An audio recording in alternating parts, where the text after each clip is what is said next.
Your dictation will start in 3 seconds. 3, 2, 1.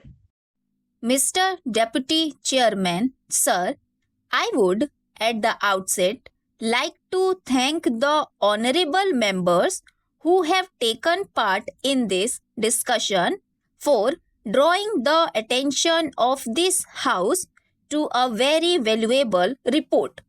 The fact that he himself has contributed to this report does not in any way minimize the importance of this reference, because this report deals with a subject which is of very great importance.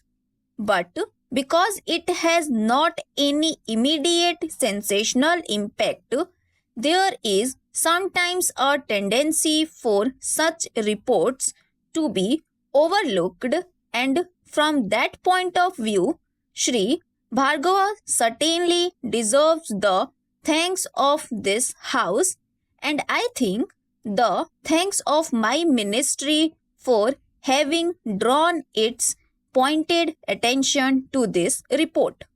Sir, he has given the history of how the Vigyan Mandir scheme began.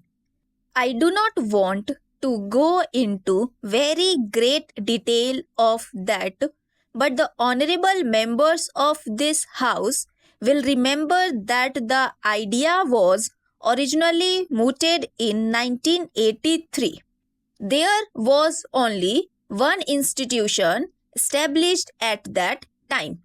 The main purpose was to bring about a scientific atmosphere in our villages. They are not so much service institutions. Sir, some of the remarks which were made today probably suffered from misunderstanding on that point, and one honorable member, a distinguished member of this House, was surprised as to how a single officer could perform so many functions efficiently. Now, if these were service agencies engaged in soil analysis or analysis of health problems or applying actual remedial measures, this criticism would have been completely justified. But in fact, the Vigyan Mandirs are conceived primarily as centers for disseminating scientific knowledge and creating a scientific atmosphere in the villages, and that is why in each Vigyan Mandir, the four most important things are the library and laboratory attached to it, the reading room, the museum, and the science club. Through the laboratory, simple experiments can be performed, partly for service purposes, but more in order to make villagers familiar with the techniques of science and to make them realize how science can be of immediate value and significance in their personal life. For example, the Vigyan Mandir officer may not be in a position to give a solution of the problem of soil analysis, but he can show by experiment how diseases spread through parasites.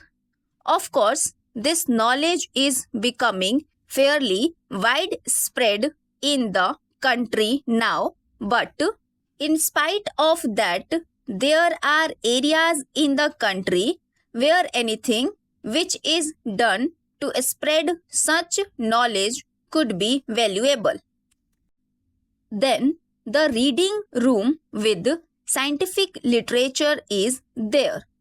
As yet, these rooms are not very well equipped because we have just begun, but there is not enough literature in the Indian languages to be of service to the villagers, and the various items of literature in English or in any other language which the villager doesn't know would not be of great use to him.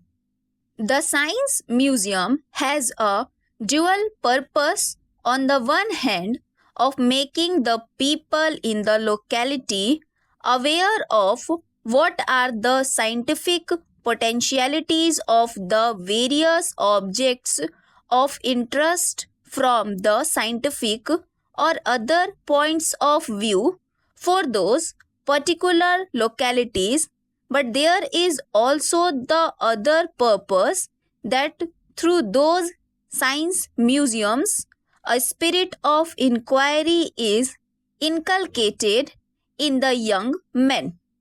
They make these collections and bring them to the museums with the result that the museums are today the centers where cooperation in the building up of the museum gives both a sense of participation and also some preliminary training in the scientific methods of collection.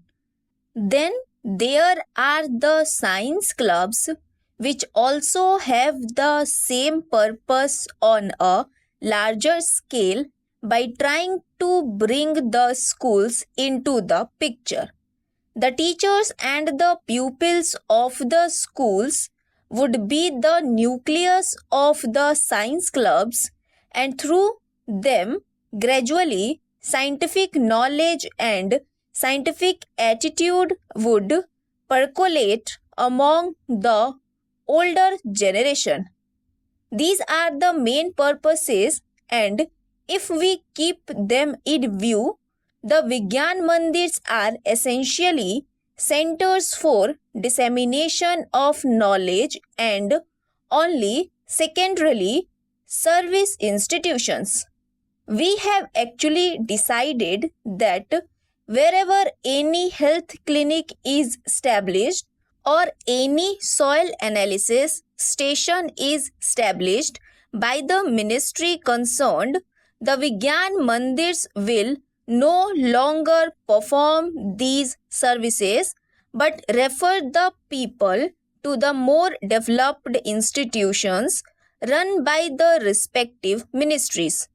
It was in this way that the Vigyan Mandir scheme began, and as will be seen from this report itself, in the first 4 or 5 years, the progress was not very adequate. There were only 18 Vigyan Mandirs when this ministry was formed in 1978. In 5 years, only 18 had been established throughout India, and we therefore felt that we should try to have a larger number of Vigyan Mandirs. Ultimately, the aim should be to have at least one for every district, but we realized that that could not be done during the plan period.